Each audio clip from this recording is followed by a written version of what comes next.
মানে কি সপ্তাহখানের আগে তাও বলতে একটু বলেন। আচ্ছা ঘটনা সপ্তাহখানের আগে মানে হ্যাঁ দুনো ভাই ঝামেলা একটু হয়েছে। এক সপ্তাহ পরে ঝামেলা মিটার পরে এক সপ্তাহ পরে হজুর আলী আমার ঘরে আইসি লজ্জা বাইনি ঠিক আছে আইয়া অত্যাচার করছি অত্যাচার করে শুয়েছে পরে ছেলেরা আইসি আসা মায়ের দিক করছে আপনারই আমারও মারছে হজুর আলীও মারছে। ওনার সাথে আপনার সম্পর্ক কি ছিল? কি নিয়ে আসছিল ওখানে বাড়িতে? বাড়িতে যে খারাপ উদ্দেশ্য হয়েছে হ্যাঁ কি ভালো উদ্দেশ্য হবে তো খারাপ উদ্দেশ্য হবে। এমনি কি ওনার সাথে আগে থেকে আপনার কোনো পরিচয় ছিল? কোনো আলোচনা কোনো সম্পর্ক নেই। টাকা পয়সা রেন দিন না ছিল কি এটা মেমে কোনো সাথে সম্পর্ক আপনার নামটা কি? আপনার সাথে কিসের লেনদেন ছিল ওনার সাথে?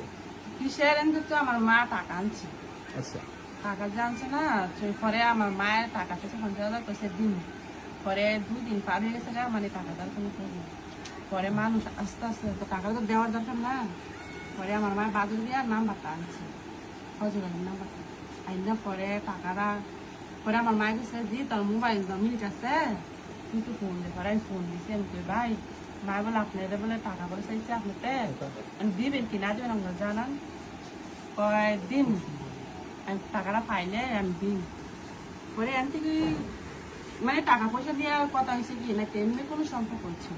আপনার নামটা কি পুরো নাম? আমার নাম হচ্ছে দীপালি রানী। শেষ করতে ওনার বক্তব্যটা শেষ করে তারপরে শেষ হলে আরেকটা প্রশ্ন করে তারপরে ওই সম্পর্ক পরে কি হয়েছে? মানে টাকা টাকা যখন টাকা চাইছেন চাইছে, মানে টাকা চাইছে আমরা বইলা দিছি যে আমার মার কাছে যায় না আমি শ্বশুর বাড়ি করছি আচ্ছা, তারপরে এতটুকুই কি মানে টাকা মায়ের না দিলে আমার কাছে ফোন দিছে।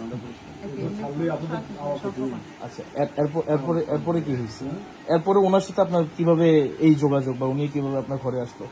এমার্জেন্সি আইছে তো বললাম ইচ্ছা ঘর আইছে দরজা ভাঙছে। বৃহস্পতিবার ঘটনা একটু ক্লিয়ারলি ভাবে বলেন। বৃহস্পতিবারে ঘটনা কইলাম কতবার তো ভাঙছে আপনি শুনুন, আপনি আমার কাছে বলছেন, আপনি আমার কাছে বলেন, আমার কাছে একটু বলেন বৃহস্পতিবার কি হয়েছিল আপনার সাথে মূলত? বৃহস্পতিবারে কথা তো বললাম বলেন, আপনি বলেন, আবার বলেন, সমস্যা নেই। আমরা আপনাদের জন্যই আসছি। যদি আপনি না বলতেছেন তাহলে ঘটনা অন্যদিকে চলে যাবে। বৃহস্পতিবারে রাতে 11:30 বাজে মানে হজুর আলী আইছে ঠিক আছে একটা ডাক দিচ্ছি ডাক দেওয়ার পরে আমি কিছু হেঁটে কইছে আমি ওই দরজা মেলে থেকে মানে মুরাদা ধাক্কা দিছে হ্যাঁ ধাক্কা দেয় দরজা মেলে না পরে মুরাদা মানে দরজাটা বাইরে গেছে বাইঙ্গা অত্যাচার করছে। তখন আপনার পরিবারের লোকেরা কই ছিল? আমার পরিবারের লোকেরা আমার সপ্তাহ পর পর একটা অনুষ্ঠান হয় সেই অনুষ্ঠানে গেছে। আপনি জানেন কেন? আমি যাই না মানে এরা মুরব্বীরা যায় কি আমি যাই না দূর না একটা মুরগিতে বয়স্ক লোক তারা যায়।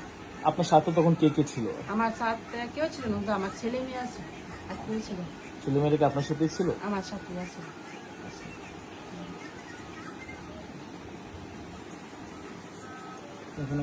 আপনি মামলার বিষয়টা আপনি কি বলছেন? একটু আগে বললেন আপনি মামলা আসলে মামলা তোলার জন্য কি আপনাকে প্রেশার দিচ্ছে?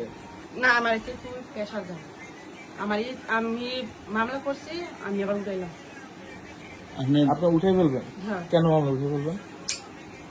আমি 10 জনে ভালো চাই। এটা তো আপনার 10 জন আসছে, আপনার ক্ষতি করে গেছে, আপনি তার ভালো চান, এই মামলা কেন উঠে? মামলা করার পর মামলা কেন উঠে? আমি এটা কি কেউ আপনার কোনো টাকা অফার করছে কিংবা হচ্ছে বা আপনার আমার কই চাপও দেয় না বা কেউ টাকার লোকে তো হয় না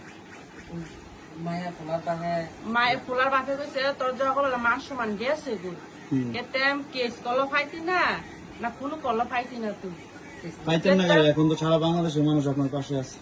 পাশে তো আছে ঠিক আছে মানছি এতে বাইরে আমি কিল্লা 10 জন ঘটনার সত্যি হতে অবশ্যই আপনি যদি বিচার চাওয়া উচিত, তা আপনি কি বিচার চান না? না, আমরা যেটা দেখছি, আমরা যেটা শুনেছি আপনার সাথে আগে সম্পর্ক ছিল, আমরা যেটা শুনেছি আপনার সাথে আগে ফজর আলীর সম্পর্ক ছিল, সেই সম্পর্কের ইয়েতে আপনার কাছে আসছে। এখন আপনি যদি মামলাটা তুলে ফেলেন সেক্ষেত্রে আমরা কি ধরে নিতে পারি আপনার সাথে আসলে সম্পর্ক ছিল ফজর আলী? না না আগে তো নেমে সম্পর্ক ছিল টাকা পয়সা নিয়ে কথা হয়েছে আমি আপনাকে বলতে গেছি টাকা আনছি টাকা নিয়ে সম্পর্ক। তাহলে কি মামলা করার সময় কেউ জোর জবরদস্তি করছে? না তাহলে আপনার মামলাটা কেন করলেন? হ্যাঁ, মামলাটা তাহলে কেন করলেন? মামলাটা করছিলাম তো লাগে মানে জামাই না করে যে সময় মামলা করছেন সেই সময় জামার সাথে বুঝা করেন না? আমার লগে রাগারাগি করে ইয়া করে না না কেউ গ্রামের লোক বুঝতে পারি না বা আমার স্বামীর সাথে আমি বুঝতে পারি না কিন্তু আমার স্বামী এইসব শুনে আর দেখে আমার কাছে ফোন নিলেন বুঝতে পারছি। বুঝছেন তো কাকা আমাদের ছেলে মেয়ে আছে ঘটনা যত আপনার বাবার বাড়িতে হয়েছে। বাবার বাড়ি আপনার স্বামীর বাড়ি কোথায়? স্বামীর বাড়ি মাথা ভাঙা কোথায়? মাথা ভাঙা মাথা ভাঙ্গা। এটা হোমনা থানা? হোমনা থানা করছে